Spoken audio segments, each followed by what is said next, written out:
circunstancia adversa en nuestra vida, ¿qué hacemos? ¿Cómo actuamos? Y bueno, pues sobre eso quiero hablar precisamente en esta tarde. Vaya por favor al segundo libro de Reyes. Segundo libro de Reyes, capítulo 7.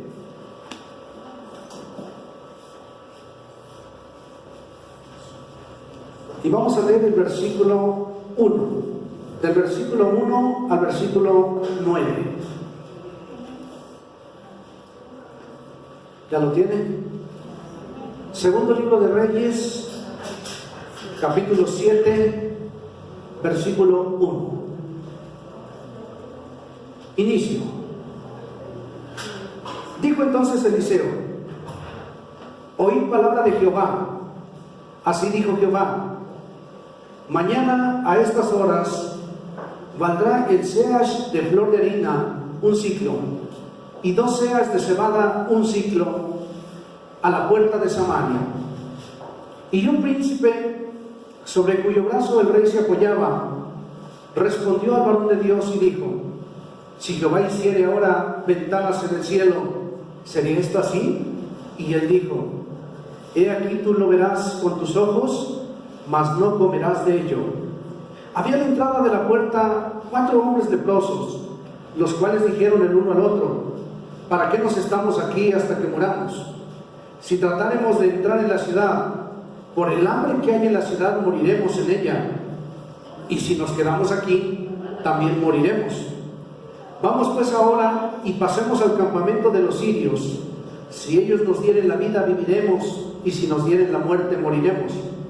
Se levantaron pues al anochecer para ir al campamento de los sirios, y llegando a la entrada del campamento de los sirios, no había allí nadie, porque Jehová había hecho que en el campamento de los sirios oyesen estruendos de carros, ruidos de caballos y estrépito de gran ejército, y se dijeron unos a otros: he aquí el rey de Israel ha tomado a sueldo contra nosotros a los reyes de los heteos y a los reyes de los egipcios, para que vengan contra nosotros.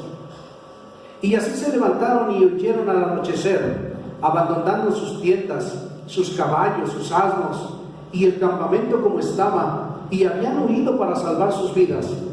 Cuando los leprosos llegaron a la entrada del campamento, entraron en una tienda y comieron y bebieron, y tomaron de allí plata y oro y vestido, y fueron y lo escondieron, y vueltos entraron en otra tienda, y de allí también tomaron y fueron y lo escondieron.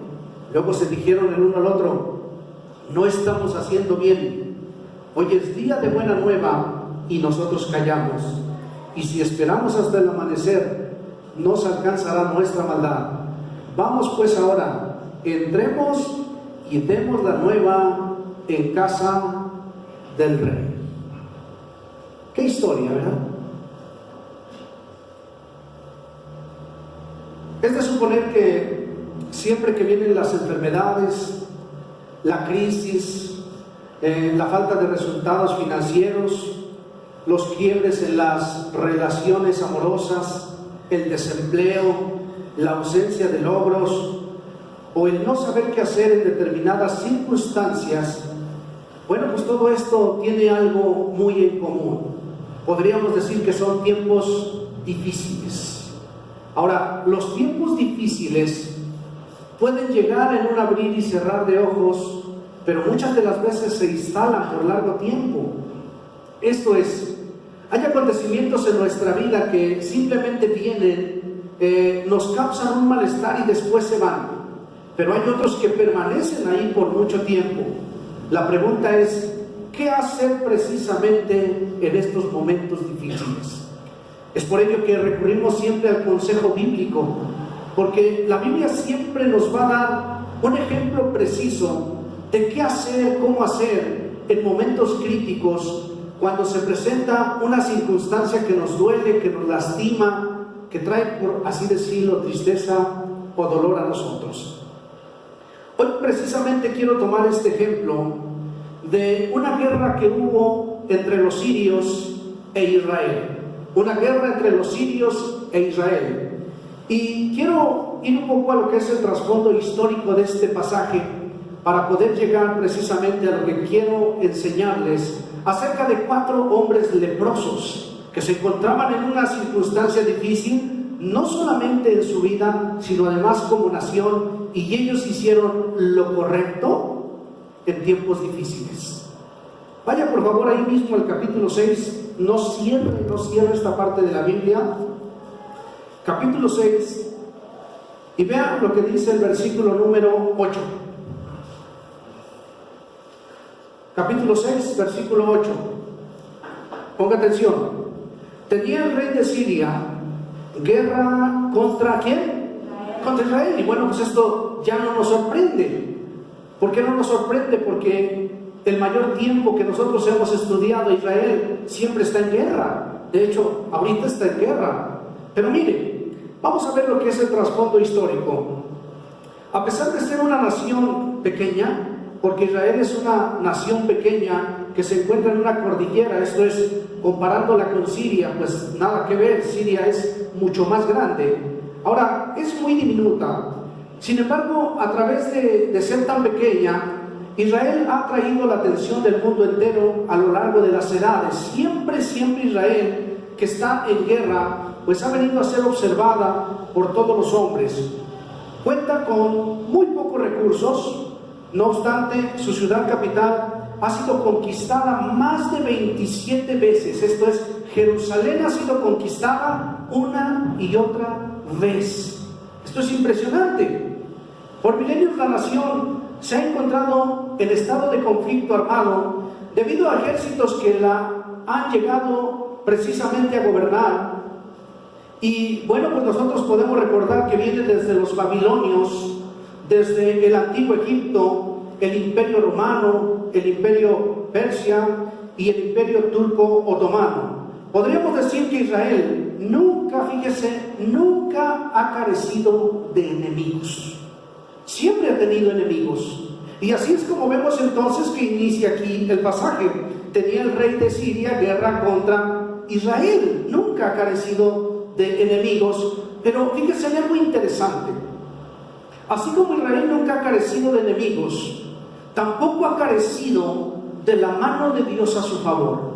Que siempre que se ha levantado una nación contra Israel, Dios siempre levanta un hombre de Dios para que esté en medio de su pueblo, pueda defenderlos, pueda darles la guianza, la dirección. Y esto es maravilloso. ¿Por qué? Porque Dios siempre está con su pueblo. Esto es, Dios nunca va a permitir que nuestros adversarios vengan y hagan estragos más allá de lo que Dios no permita. Es por ello que Dios provee siempre de un hombre de Dios. Por ejemplo, regrese unos capítulos atrás, después allá en su casa, se dará cuenta que en el tiempo de acá Dios levantó a Elías. Si regresamos más atrás, se dará cuenta que cuando estuvieron cautivos, Dios levantó a Moisés. Y así en cada tiempo, en cada guerra, Dios siempre manda a un varón de Dios. Y aquí precisamente encontramos a un varón de Dios. En el versículo 9 dice: y el varón de Dios envió a decir al rey de Israel: mira que no pasen por tal lugar, porque los sirios van allí. ¿Qué sucedió aquí? Bueno, pues tenían la guerra, y de momento el rey de Siria comienza a planear una emboscada precisamente contra Israel. Pero el varón de Dios, fíjese, dice que iba y le decía al rey de Israel: el rey sirio te va a atacar en cierto lugar. Esto es, el profeta, el varón de Dios, revelaba lo más secreto que se planeaba en el corazón del rey de Siria, y iba y lo confesaba ante el rey de Israel. Esto, por supuesto, trajo una turbación muy grande al rey de Siria, de tal manera que llegó a desconfiar de su ejército, de los hombres, y llegó a decir: me están traicionando. ¿Quién es el que me está traicionando? Entonces uno del ejército le dijo: no, nadie te está traicionando. Lo que pasa es que Israel tiene un varón de Dios. Lo que tú hablas en secreto ahí en tu cámara, él lo revela al rey de Israel. Fíjese, entonces dice que en esta cuestión lo que hace el rey de Siria es traer una orden para que vayan y le corten la cabeza a Eliseo. ¿Sabes qué? Al amanecer ya no tiene que tener cabeza. Entonces dice que envió un gran ejército. Llegaron al lugar donde vivía Eliseo. Eliseo en ese punto de profeta de Dios, sabe lo que va a acontecer, así que levanta una oración, fíjese, y dice Eliseo: Señor, te pido que por favor cegues el entendimiento de estos hombres. Y Dios cegó el entendimiento. Cuando llega el ejército con Eliseo, Eliseo casi les dice: ¿a quién buscan? Al hombre que ustedes están buscando no está aquí, pero síganme, yo los voy a dirigir a donde este hombre está. Entonces Eliseo comienza a caminar y lleva al ejército de los sirios, lo lleva precisamente a Samaria. Cuando están en el centro de Samaria está todo el ejército de Israel, y ahí les abre el entendimiento el Señor. Entonces dice que el rey de Israel le dijo al varón de Dios: Padre mío, ¿qué hacemos con estos? ¿Los matamos? Fíjense nada más la pregunta. Y el varón de Dios le dice: no, dales de comer, prepárales un sándwich, dales un desayuno, fortalécelos y regrésalos con sus señores. Y bueno, pues así se hizo. Entonces, pues aquí vemos que efectivamente todo lo que era parte del ejército de los sirios regresa con sus señores, y dice que hubo paz entre los sirios e Israel. Pero precisamente en el año o en el siglo 8 antes de Cristo, el siglo 8 antes de Cristo, es cuando se levanta nuevamente un rey de Siria, Ben-Hadad. Y es aquí donde vamos, al versículo 24, en este cumplimiento. Vean lo que sucede aquí. Ahí mismo, capítulo 6, versículo 24. Le pedí que no cerrara la Biblia. Después de esto aconteció que Ben-Hadad, rey de Siria, reunió todo su ejército y subió y sitió Samaria. Siglo 8, se levanta nuevamente el rey de Siria, viene y rodea todo Samaria. Ahora, ¿qué sucedió ante lo que este rey hizo? Miren, hay algo interesante. Por largos meses los caminos y los ríos de Samaria fueron bloqueados, y poco a poco el hambre comenzó a ser presa de los israelitas, a tal punto, ponga atención, a tal punto que ahora la cabeza de un asno tenía un valor en plata. Y no solamente la cabeza de un asno, sino que el estiércol de una paloma tenía precio, y precio de plata. ¿Cuál era la condición entonces que tenía Israel? Lo vemos precisamente en el versículo número 25, dice: y hubo gran hambre en Samaria a consecuencia de aquel sitio, tanto que la cabeza de un asno se vendía por 80 piezas de plata, y la cuarta parte de un cab de estiércol de paloma por 5 piezas de plata. O sea, la hambruna creció, había una necesidad tan grande en Samaria a causa de lo que había hecho el rey sirio. Y fíjense que esto no es todo. No solamente había gran hambre, sino que vemos que el pueblo de Israel cayó en algo peor. Cayó en el canibalismo. ¿Está conmigo? ¿Qué fue lo que hicieron ante el hambre? Aquí nosotros vemos lo que sucedió en el versículo número 26. Y pasando el rey de Israel por el muro, una mujer le gritó y le dijo: salva, rey, señor mío. Y él le dijo: ¿no te salva Jehová? ¿De dónde te puedo salvar yo? ¿Del granero o del lagar? Y le dijo el rey: ¿qué tienes? Ella respondió: esta mujer me dijo: da acá a tu hijo y comámoslo hoy, y mañana comeremos el mío. Cocimos pues a mi hijo y lo comimos. El día siguiente yo le dije: da acá a tu hijo y comámoslo. Mas ella ha escondido a su hijo. ¿En qué grado se encontraba el hambre en Israel? Había una necesidad muy fuerte precisamente en Israel. Y aquí es donde el rey encuentra esta historia, y dice que lo que hizo el rey de Israel fue rasgar sus vestidos en ese momento. Cuando él rasga sus vestidos, dice que entró a la ciudad. Y a mí me llama la atención, ¿por qué se enojó con Eliseo?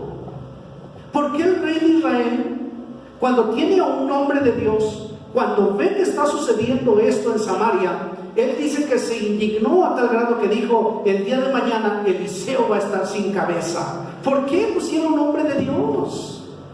¿Por qué tendemos a veces a molestarnos con lo justo, con las cosas del Señor? Bueno, pues aquí al rey de Israel le pasó esto, se disgustó a tal grado que quiso cortarle la cabeza a Eliseo. Ahora bien, ante esta situación o circunstancia, vemos que el profeta Eliseo, inspirado por Dios, da una palabra de consuelo maravillosa para Israel. Ponga atención. El capítulo 7, con el cual iniciamos, versículo 1, nos menciona: dijo entonces Eliseo: oíd palabra de Jehová. Así dijo Jehová: mañana a estas horas valdrá el seas de flor de harina un ciclo. ¿Qué es un seas? La medida de un seas en el Antiguo Testamento era de 7.5 litros en el Antiguo Testamento. En el Nuevo Testamento es la medida más o menos de 15 litros. Ahora bien, un ciclo en aquel entonces pues tenía un valor, en una moneda que se manejaba, pero trasladándolo a este tiempo podríamos decir que ese ciclo valía $2 si lo trasladamos a este tiempo. Ahora, aquí está dando una profecía precisamente Eliseo ante una hambruna que se encontraba, y dice: para el día de mañana, escúchame, las cosas van a cambiar. Así lo hace Dios. Ahora, sigue diciendo aquí: y 2 seas de cebada un ciclo a la puerta de Samaria. Ponga atención, que cuando Dios habla cosas que son sobrenaturales y que a veces nosotros no tenemos la capacidad para poder comprender lo que Dios está hablando. ¿Qué quiero decirle? Debes de estar muy atento cuando Dios habla, y sobre todo poner atención qué es lo que Dios te quiere decir. ¿Por qué? Porque cuando Eliseo da esta gran profecía, lo primero que vemos es lo que estamos viviendo.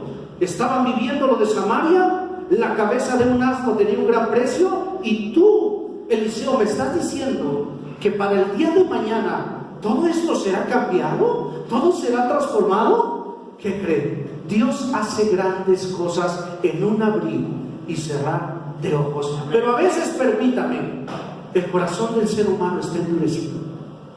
El corazón del ser humano no está dispuesto. Nuestro corazón se ha cerrado tanto que no alcanzamos a escuchar cuando Dios está hablando, cuando Dios nos está dando una promesa. Y aquí vemos el ejemplo en el versículo 2. Dice: y un príncipe sobre cuyo brazo el rey se apoyaba, respondió al varón de Dios y dijo: si Jehová hiciese ahora ventanas en el cielo, ¿será esto así? Fíjese nada más en qué situación se encuentra muchas veces el corazón para cuestionar lo que Dios dice. En pocas palabras, este príncipe dijo: ¿a poco Dios puede hacer lo que tú estás diciendo? ¿A poco es verdad que Dios puede transformar las cosas en un abrir y cerrar de ojos? Y cuando nuestro corazón, permítame, está cerrado, no alcanza a oír, muchas de las veces no oímos. Yo me pregunto, ¿usted entiende el Evangelio? ¿Entendemos el Evangelio? ¿Entendemos lo que es la gracia? ¿Entendemos lo que es la salvación? Porque a veces hablamos de muchos términos. La pregunta es si los entendemos. Porque Israel conocía a Jehová, pero cuando Jehová hablaba cosas sobrenaturales, simplemente no le creían. Y entonces esta persona cuestionó lo que estaba diciendo el profeta. ¿Cuál fue la consecuencia? ¿O cuál es la consecuencia de que muchas de las veces Dios habla y habla, pero yo no tengo cambios? Y Dios sigue hablando, pero yo sin entendimiento. Isaías dijo: tienen oídos y no oyen, ojos y no ven, corazón y no sienten. Pablo dijo que hay un espíritu de estupor. ¿Qué quiere decir espíritu de estupor? Que el corazón está cerrado, no alcanza a comprender lo que Dios está haciendo. Y la consecuencia que vino sobre este hombre, fíjese, y le dijo: he aquí, tú lo verás con tus ojos, mas no comerás de ello. Ante la incredulidad que Eliseo se encuentra con este príncipe, le dijo: tú de cierto lo vas a ver, pero no vas a comer de él. ¿Te das cuenta las consecuencias de ver cosas, maravillas de Dios, pero no vivirlo? ¿A causa de qué? Diga conmigo: incredulidad. ¿Qué le pasó a este príncipe? Efectivamente lo vio al otro día, pero como venía la gente corriendo y él fue puesto en la puerta de Samaria, la gente lo atropelló y lo mató. Vio, pero no comió de las bendiciones que Dios le había dado. De cierto, la incredulidad no debería de estar en nuestros corazones. Pero bueno, el hambre y la sed que estaba viviendo Samaria tenía que ser aplacada precisamente por el Dios del cielo. Y para esto el Señor se valdría precisamente de 4 hombres leprosos. Diga conmigo: 4 hombres leprosos. Dios se vale de lo que sea. Una ocasión utilizó una quijada de un asno, en otra ocasión ocupó un burro, y aquí vemos que utiliza 4 leprosos para traer una gran bendición. ¿Por qué entonces a veces nosotros nos sentimos tan indiferentes para ser instrumentos de Dios, si aquí utilizó sencillamente 4 hombres para traer, fíjese, una bendición tan grande? Estos 4 hombres precisamente tenían una enfermedad que se llamaba lepra, y que de acuerdo a los historiadores dicen que cualquier hombre que tenía esta enfermedad se le llamaba que tenía la maldición de los dioses, e Israel no era la excepción para tener esta idea o este pensamiento. De tal manera que entonces un leproso no podía entrar a la ciudad, sino que tenía que quedarse precisamente en la entrada. ¿Y de qué vivían los leprosos? Vivían de lo que era la limosna de todo el pueblo. Entonces imagínense la condición que estos hombres tenían. Sin embargo, bueno, pues como ya les dije, Dios tenía algo preparado maravilloso para salvar a su pueblo. Y estos hombres, estos 4 leprosos que en algún momento fueron desechados, fueron aquellos instrumentos que Dios también va a utilizar en esta tarde para dejarnos una gran enseñanza. ¿Qué debemos hacer cuando vienen los tiempos difíciles? ¿Qué hicieron estos hombres? ¿De qué manera entendieron ellos el plan y el propósito? Vamos en primer lugar al primer propósito o la primera lección que nos dejan estos 4 hombres en el versículo número 3. Fíjese lo que dice. ¿Está ahí? Segundo libro de Reyes, capítulo 7, versículo 3. ¿Sí lo tienen? Vamos pues a la primera lección. Había a la entrada de la puerta 4 hombres leprosos, los cuales dijeron el uno al otro: ¿para qué nos estamos aquí? ¿Hasta qué? Hasta que muramos. La primera lección que debemos de tomar es que tienes que atribuir siempre a la crisis que estés viviendo un propósito, una dirección. ¿Qué estoy viviendo? Lo que estos hombres, fíjese, se están preguntando, si nosotros traducimos esta pregunta: ¿para qué nos estamos aquí hasta que muramos? Es: ¿para qué estoy aquí? ¿Cuál es el propósito de la enfermedad? ¿Qué sentido tiene el estar viviendo esta situación? Debes de darle una dirección a la situación que tú estás viviendo. Tienes que realizarte ciertas preguntas. ¿Qué propósito? ¿Por qué Dios lo permite? ¿A dónde me quiere llevar? Porque eso es lo que ellos están diciendo. Primero están poniendo una dirección, un sentido a la crisis que están viviendo. Los problemas, miren, pueden hacer que toquemos fondo, llevarnos a una depresión, meternos a una frustración, traernos tristeza, experimentar toda clase de sentimientos negativos. Sin embargo, miren, los problemas son parte de la vida, las épocas malas también son parte de un plan y un propósito que nosotros tenemos que vivir. No encontramos un pasaje en la Biblia que diga: los cristianos no van a tener problemas, los cristianos no van a enfermar, los cristianos no van a pasar por situaciones difíciles económicas. No encontramos. Los problemas, como ya lo dije, son parte de la vida y llegan, fíjese, en cualquier momento. ¿Qué hacer con los problemas? ¿Qué cuando viene un problema lo desechamos? ¿Sí o no? ¿Qué es lo que tenemos que hacer cuando viene una situación difícil? ¿Cuántos han armado un rompecabezas? ¿Sí o no? Permítame un rompecabezas. ¿Cuántas piezas tiene? Tu vida es un rompecabezas que vas armando. Y cada una de las piezas tiene un lugar. Y Dios sabe en qué momento las envía para que tú simplemente les busques ¿qué? El acomodamiento. Permítame, esa pieza sencillamente es de un lugar del rompecabezas. No podemos decir: ay, no la quiero, no es para mí. Cuando Dios permite algo así, ¿qué crees? Es para ti. Los problemas tienen un propósito y siempre tienes que ponerles una dirección. Lejos de acobardarte, ¿qué voy a hacer? Me tiro al piso, caigo en depresión. Con eso no vas a solucionar nada. Aquí vemos que estos hombres hicieron una pregunta: ¿para qué nos estamos aquí hasta que muramos? Ahí está lo importante. ¿Qué hacemos?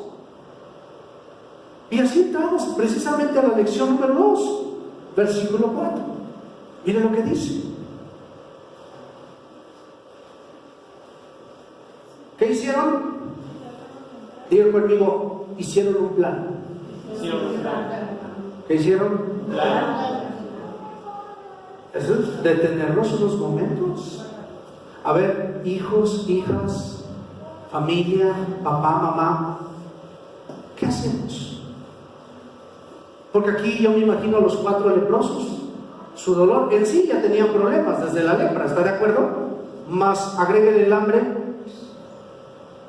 Pero a ver, ¿qué hacemos tú? Vamos a ponerle Juan. A ver tú, Juan, ¿qué hacemos?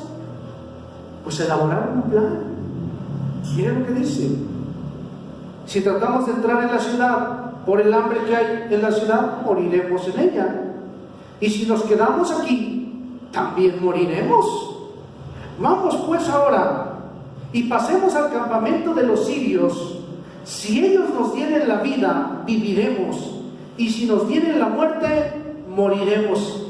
¿Qué estrategia tan sencilla? A veces, mire, la solución a nuestros problemas es solamente una estrategia tan sencilla, pero solamente tenemos que hacer un plan. Sentamos a platicar, a dialogar, y qué sencillo este plan. Mira, si nos quedamos aquí, de todos modos nos vamos a morir. Si entramos a la ciudad de Samaria, no hay que comer. Si nosotros vivimos de por sí de la limosna y los que dan limosna se están muriendo, pues imagínate cómo vamos a estar nosotros. Entonces, ¿qué vamos a hacer? Pues vamos con los sirios. ¿Qué tal si los sirios, al ver nuestra condición, tienen misericordia de nosotros? Y bueno, y si no, pues ahí de una vez que nos maten. Qué interesante es, porque muchas de las veces, fíjese, actuamos locamente, cosas, somos atrabancados en lo que decidimos, cuando no nos detenemos unos momentos a planear, a verlo con sabiduría de parte del Señor. ¿Qué es lo que tengo que hacer? Proverbios 21:5 nos da un consejo. Por favor, ponga, si trae separador, aquí en este capítulo, porque vamos a regresar. Pero vamos a Proverbios, capítulo 21, versículo 5. Ve el consejo que nos da la Escritura. 21:5. Ponga atención. Los pensamientos del diligente ciertamente tienden a la abundancia. ¿Los pensamientos de quién? Del diligente. Ahora bien, mas todo el que se apresura como alocadamente, de cierto va a la pobreza. ¿Qué quiere decir esto? Muchas veces no pensamos lo que vamos a hacer. Simplemente, en el momento que se presenta la adversidad, perdemos la cabeza. Y eso nos trae consecuencia. ¿Qué es la lección que nos están enseñando estos hombres? Platicar. Comunicación. Diga conmigo, comunicación. ¿Cuántos somos? No sé, 2, 3, 5, 10. Pero ¿qué hacemos para solucionar el problema? Ahora bien, la tercera lección la encontramos. Vamos a regresar al segundo libro de Reyes, capítulo 7, y vamos a seguir leyendo estas maravillosas lecciones que nos dan estos 4 hombres. Porque bueno, pues a veces la solución es tan sencilla como ya lo dije, pero simplemente no la buscamos. Vean lo que dice.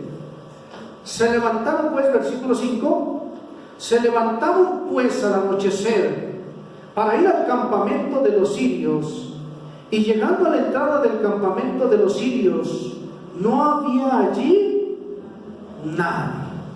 La tercera lección es que no te quedes parado. Tienes que actuar. Estos hombres no solamente hicieron una planeación, sino que además actuaron, se levantaron, lo hicieron. Hay tanta gente que está haciendo planeación, pero ¿qué cree? Nunca ejecuta nada. Y es tan sencillo. Dice aquí en el versículo, y se levantaron. Lo voy a traducir a este tiempo. Se levantaron pues de mañana y fueron a conseguir trabajo. ¿Verdad que sencillo? Porque mucha gente se está tronando los dedos. ¿Y qué hacemos? Bueno, pues si tu problema es económico, lo primero que tienes que hacer es que levantarte muy de mañana e ir a buscar un empleo. Si la enfermedad ha venido, bueno, ¿qué hacemos para atender precisamente la necesidad que tenemos? ¿Cuál es la situación? ¿Cuál es el problema? ¿Qué es lo que estás viviendo?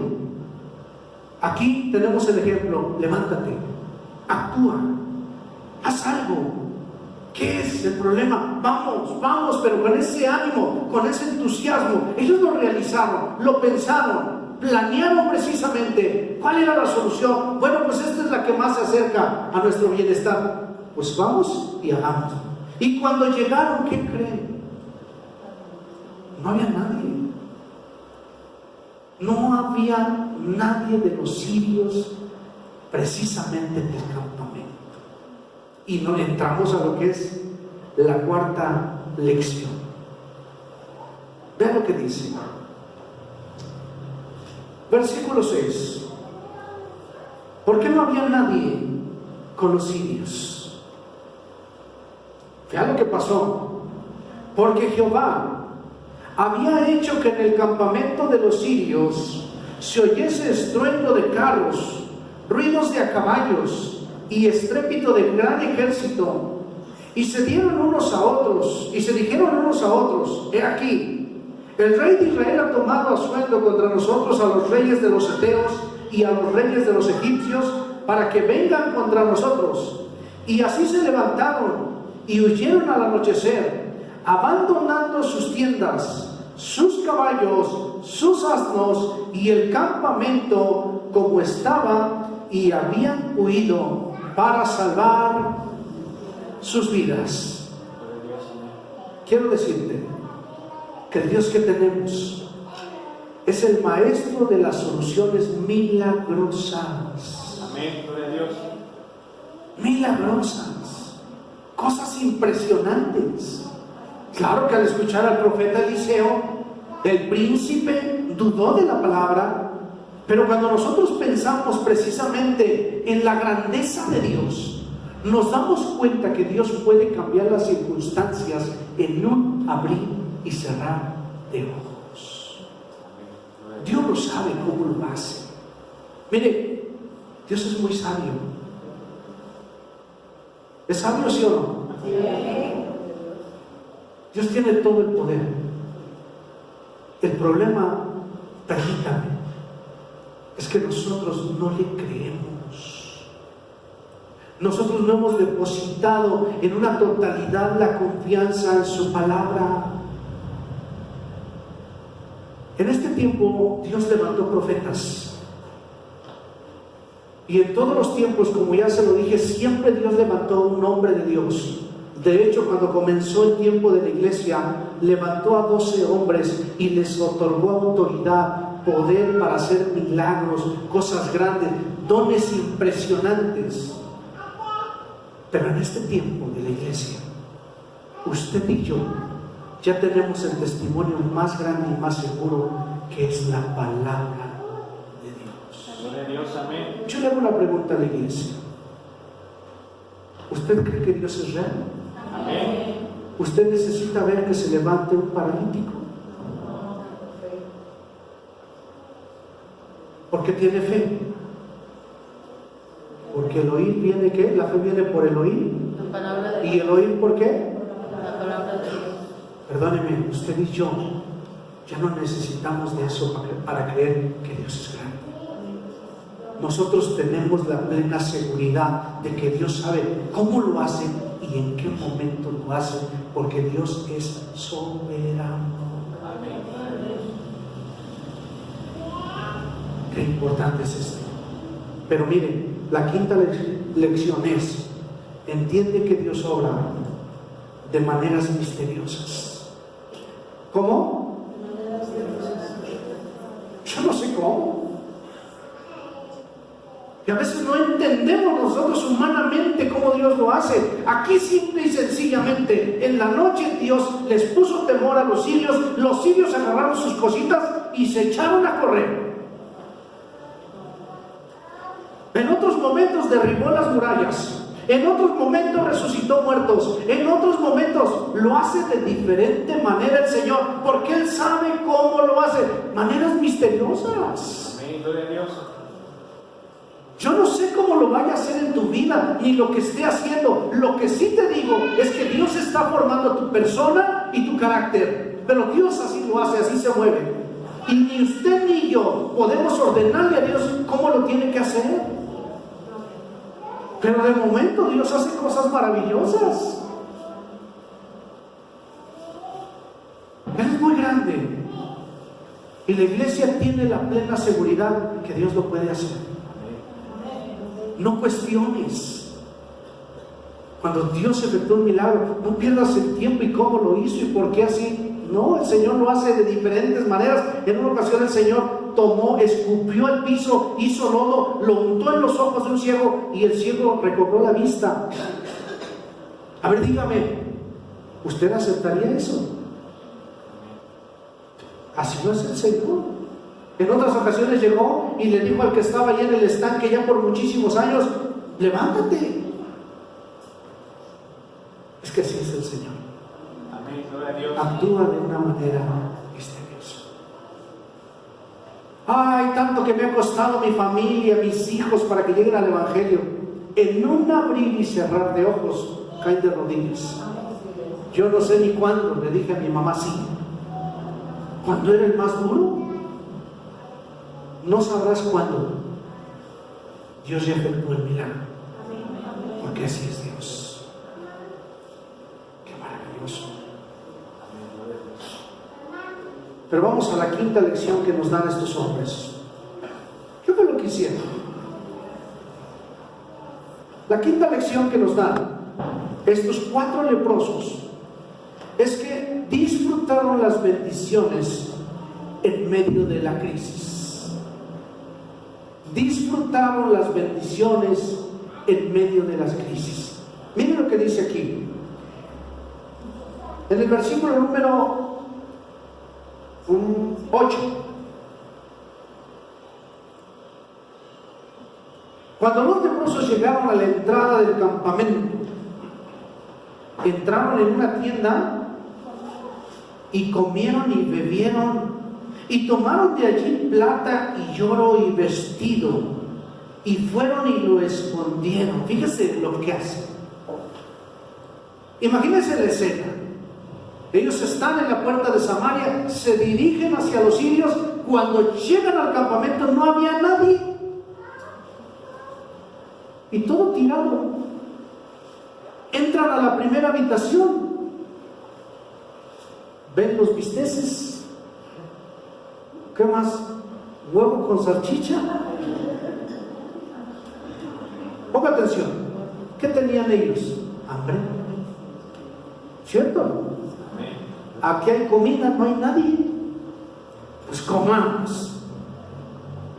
Comamos porque pues no hay nadie y yo vengo con la necesidad de comer. Comieron, permítame.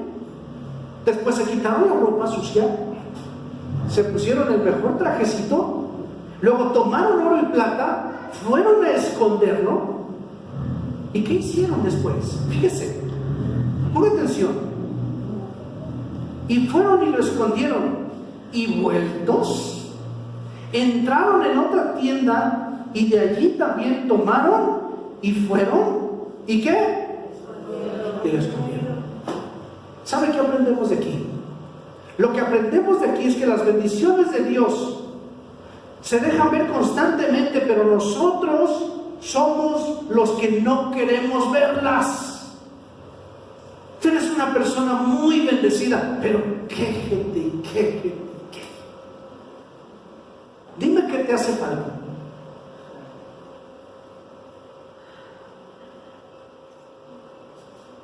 Perdóname, con mucho respeto te lo voy a decir. Haya o no haya, siempre te estás quejando. Estos hombres llegaron y dijeron, de aquí soy. No me interesa nada. Ahora que conste que seguían leprosos. ¿Cómo seguían? La lepra la llevaban, pero disfrutaron el momento. Amén, gloria a Dios. Glorificaron a Dios tomando lo que tenían, porque sabe que nosotros, valorando lo que tenemos, glorificamos a Dios. A veces no valoramos lo que tenemos y no le damos la gloria. No sé qué deseamos, pero a veces lo que deseamos, cuando ya lo tienes, ya no te sabe.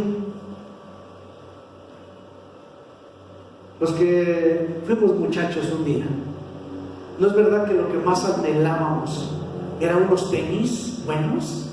Cuando ya los tenías, ¿qué? Ya querías otra cosa. Como vas creciendo, yo recuerdo que yo anhelaba un carro. Y la primera vez que tienes un carro, te ilusionas. Después se le va el sabor, ¿no es verdad? Y así son las cosas. Porque así son las cosas materiales. Y lo único que tenemos que tener es el valor para poder apreciar lo que Dios nos da. Amén. Ahora créanmelo, ha llegado un tiempo. No importa de verdad el carro que yo traiga, no me importa. Dios lo sabe. Que yo me iba a evangelizar con un carro que se le iban cayendo las ruedas, y no me interesa, porque no es ese el valor, no es lo que le da sentido a mi vida ni la felicidad. Pero cuando no hay precisamente en tu corazón la satisfacción para decir, Señor, muchas gracias por lo que tengo, no estoy al 100%, Señor, pero si se trata hoy de disfrutar como estos hombres lo hicieron, lo voy a hacer, Señor. Amén, gloria a Dios. Voy a comer, voy a vestir, y me voy a alegrar en ti. Amén, gloria a Dios. Y me voy a volver a alegrar en ti, Señor. Amén. Porque así tiene que ser.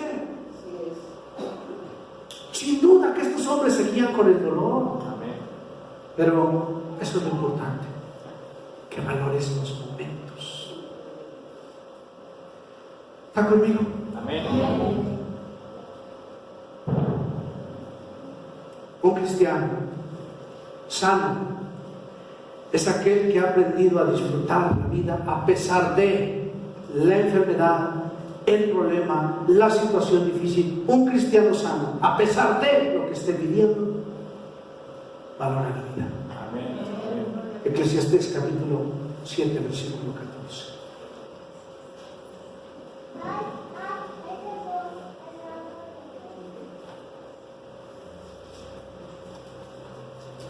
Ya vamos a terminar. Nada más encuentro Eclesiastés. Eclesiastés 7:14.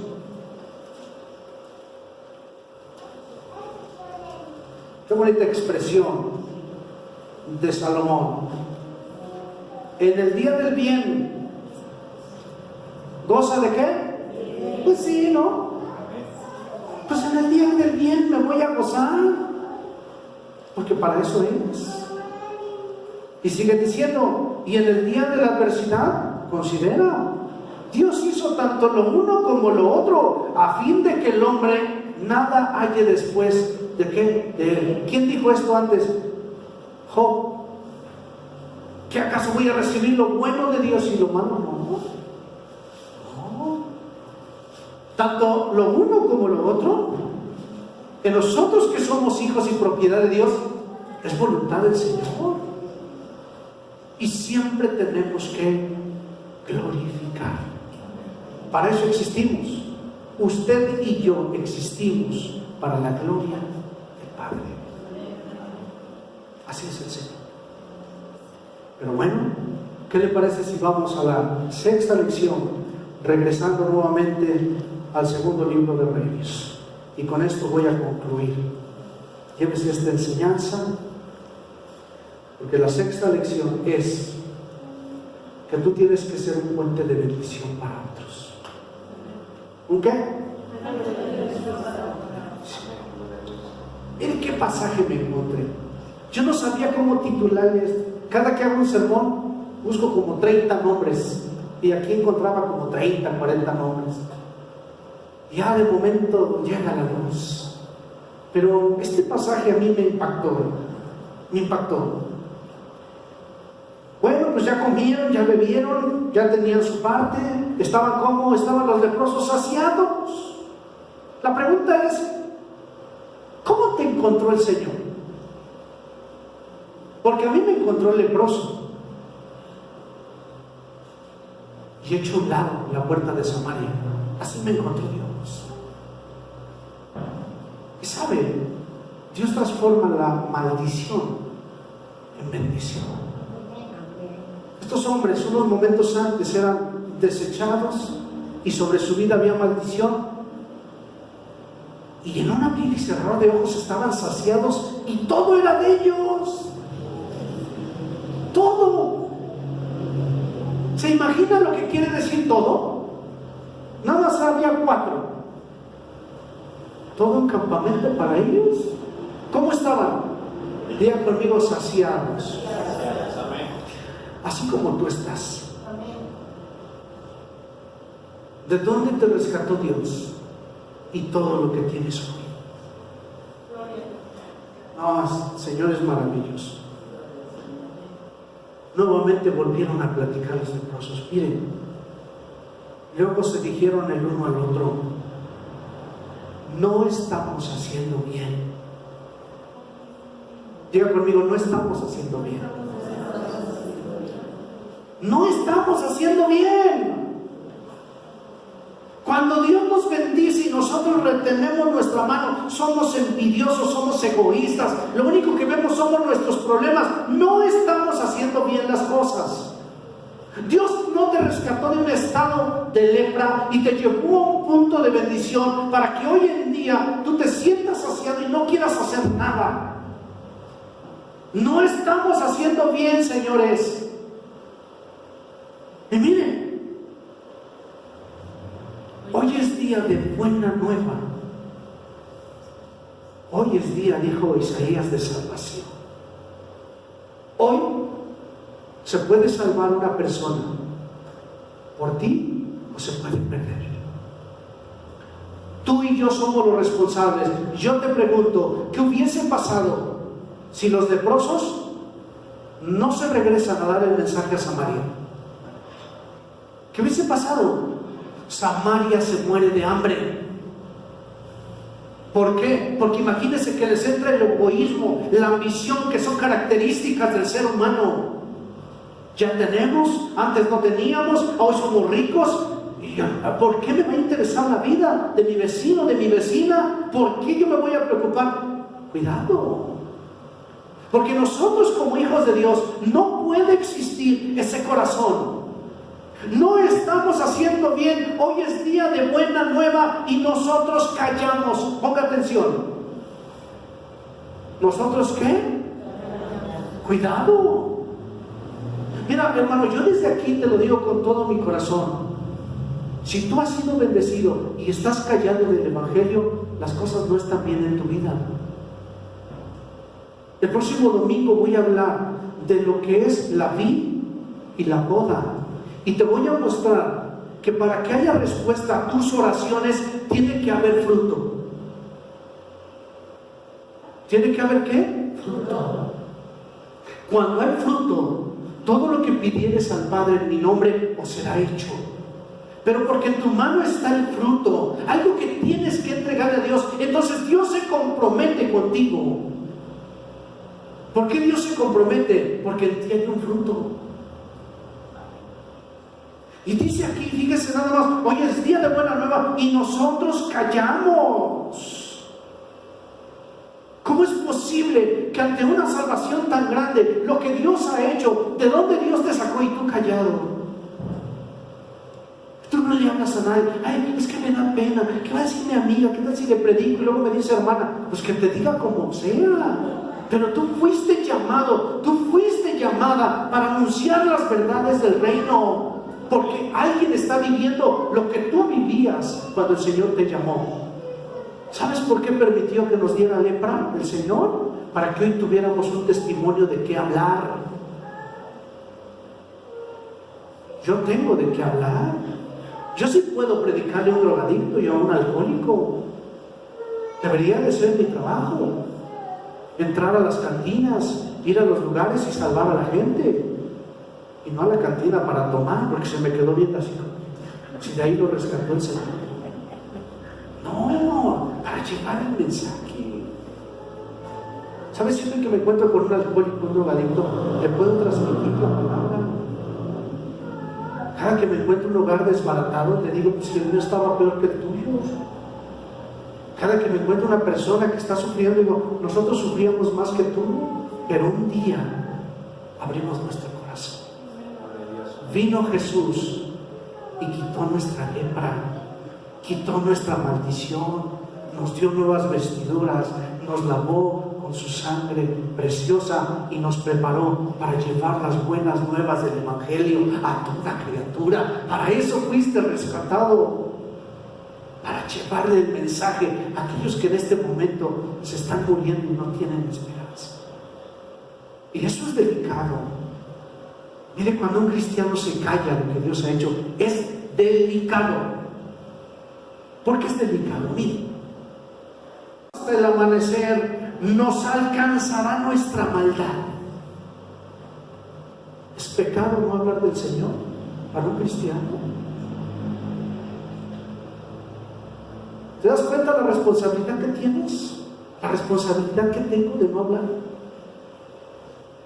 Vuelvo a lo mismo. Estos hombres estaban perdidos, fueron el instrumento que Dios utilizó para salvar una nación. Una nación. José fue utilizado para salvar a un pueblo, aunque fue vendido por sus hermanos. Sin embargo, el propósito de que él fue vendido es adelantarlo a Egipto para que se hiciera gobernador en Egipto, para cuando llegara el hambre, escúcheme, Dios ya tenía preparado el rescate para su pueblo. Entonces así nosotros estamos hoy aquí con un propósito. Hoy no vino mi hermano, ¿verdad? Puedo hablar. Pero hace 8 días vino un varón desde Tasqueña. ¿Desde dónde? ¿Dónde es Tasqueña? ¿Sí sabe o no? Y llegó temprano. Y yo le dije, mejor vaya a Cafetales, le queda más cerca. Dijo, cuando alguien tiene necesidad, no importa la distancia. ¡Qué fe! Gloria a Dios, amén. Cuando yo no veo la necesidad, empiezo a poner peros. Y no importa que te pongan una iglesia en la puerta de tu casa, de todos modos vas a llegar tarde. ¿Por qué? Porque el corazón no está bien ante Dios, perdóneme. Dijo aquí, la maldad nos va a alcanzar. ¿Y por qué nos va a alcanzar? Porque somos desobedientes a lo que Dios está solicitando de nosotros. Cuando Dios solicita algo, permítame, no hay quien pueda decirle a Dios no. Simplemente si Dios puso la mirada en ti, puso sus ojos, tú y yo tenemos el deber y la responsabilidad de cumplir, sencillamente porque Él es el Rey y es el Señor. Él manda y ordena lo que nosotros hacemos. Y cuando yo quiero anteponer mis necesidades, mis problemas, mis comodidades, cuidado, estoy en problemas con el Señor. Mira, que la necesidad ha llegado a la familia, precisamente tenemos que vivir esto. Y sabe que ante todas las cosas, la obra de Dios, perdóneme, es primero. Es primero. Si yo me preocupo por las cosas de Dios, Él se preocupará por las mías. Si tú te comprometes con Dios, Él se compromete contigo. Ay, hermano, pero así es el Evangelio. Al inicio no, al inicio Dios es el que da el primer paso. Pero cuando ya eres hijo, tienes una responsabilidad muy grande ante Dios. Termino. Diga conmigo, vamos pues ahora. Vamos pues ahora. Entremos y demos la nueva en casa del Rey. Amén, gloria a Dios. Vamos pues ahora. Dile al que está a tu lado. Vamos pues ahora y llevemos la buena nueva al necesitado. ¿Sí o no? Amén. Hazlo. Yo te invito. Compruébalo. Toma tu responsabilidad de llevar el Evangelio. Ese hermano que les dije que vino de Tasqueña, vino porque le entregaron un volante ahí en la plaza. Dijo, me lo entregaron, me fui leyendo desde aquí hasta allá lo que decía la hojita. Y cuando llegué a mi casa dije, yo tengo necesidad de esto que dice aquí, voy a ir. Entonces, los corazones nos están esperando. Las familias que están a punto de destruirse nos están esperando. Dios nos ha enviado y Él sabrá lo que hace con cada familia y cada persona. ¿Por qué no te pones de pie en este tarde?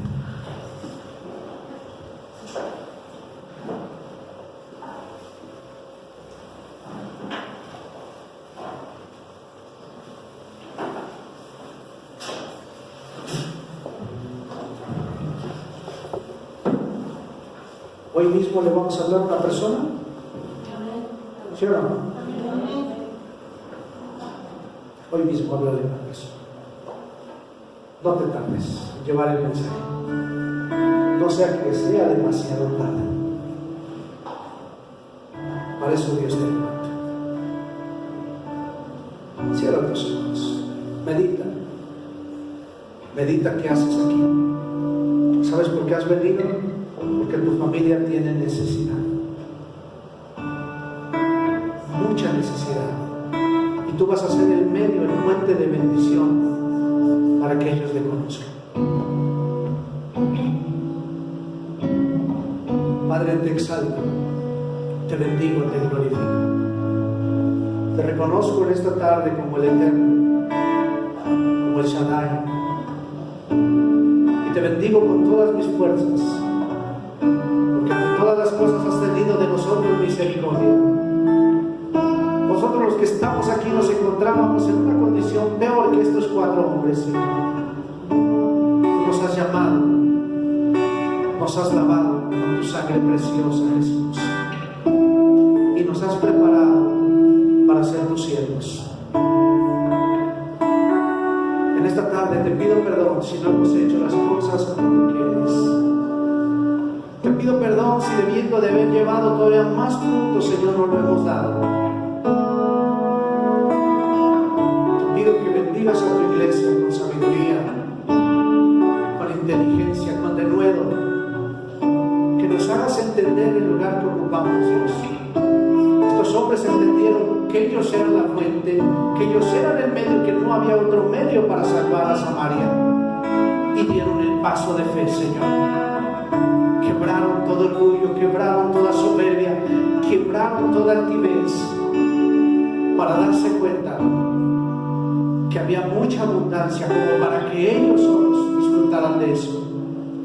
Padre, en esta tarde, gracias por tu palabra. Gracias porque en cada momento aprendemos, somos instruidos por tu Espíritu Santo. Desde aquí te pido, Señor, por el nuevo gobierno, por el licenciado Andrés Manuel López Obrador, para que seas tú el que le dé la sabiduría, la inteligencia, que en Quiti a lo mejor estás preparando una bendición para tu pueblo que tanto hemos esperado, Señor. Pero si así no fuera, te pedimos, Dios, que nos guardes de mal, de ser probados o atribulados, que nos sigas dando la oportunidad de predicar tu palabra en las calles, en las plazas, sin que seamos perseguidos, Señor. Gracias por esta oportunidad. Gracias por la vida de tus hijos y de tus hijas, Dios. Sé que hay necesidades, pero todas ellas las suplirás tú, Padre, porque tú conoces la necesidad que cada uno de nosotros tenemos. Tú conoces la aflicción y aquellas luchas que se presentan, que no nos dejan avanzar, Padre. Aquello que viene por parte del enemigo y quiere destruir, quiere robar la fe. Pero en esta hora nos acogemos debajo de la sombra de tus alas y sabemos que debajo de la sombra de tus alas estaremos seguros. Lleva a tu iglesia con bien y en bendición. Que la porción de bendición que hoy, a través de la obediencia de estar aquí, sea por igual a nuestros hijos, a nuestra familia y a nuestros seres queridos.